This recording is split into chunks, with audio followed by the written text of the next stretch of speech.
Well, tickle my nipple with a feather. There's some horrifying and disturbing environmental storytelling in the nooks and crannies of the wasteland.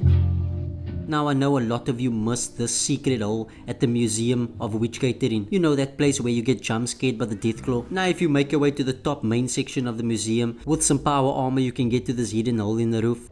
You'll find some crates, a toolbox, and a room with a blocked door, and a skeleton with a sword driven through his stomach. Now, if the door is blocked from the inside, the deceased skeleton, when it was alive's mission was to keep something out.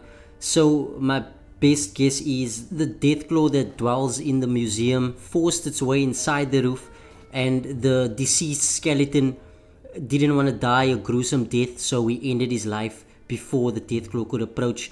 But why would the Deathclaw leave him unscathed, or was it something else entirely? What do you think happened? If you happy and you know it, clap your hands. Now, south of Hubris Comics, if you make your way down this alleyway through through this raider encampment,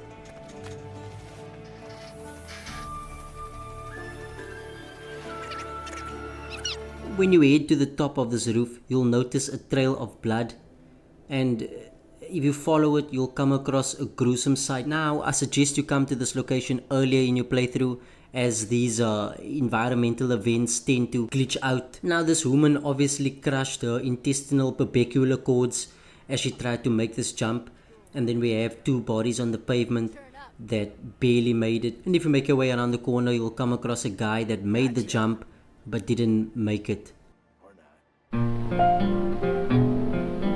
Now, if you head to this location south of County Crossing, you'll come across a little shack with a protectron protecting it, and upon entering, you'll come across a gruesome sight indeed. It appears someone blew his head off. As you can see, variations of skull fragments and blood splattered across the trailer. There'll also be a female skeleton bracing herself with some blood on the side there, and I would assume the guy probably shot his wife and then turned the gun on himself.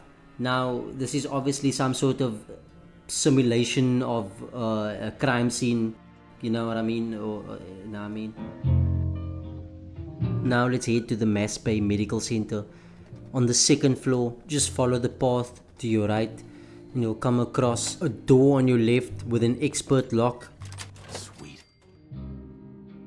A weird, unsettling sight of a mannequin standing over a pile of burnt bodies, two skeletons and one that seems intact with some clothing.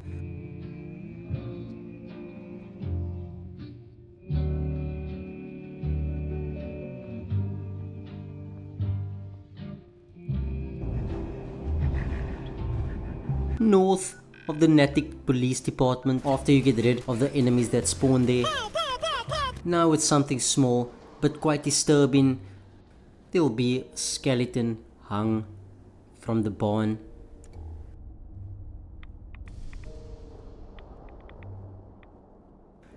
And if we make our way to the main house, you'll stumble upon a skeleton in a bathtub holding a shotgun without any head.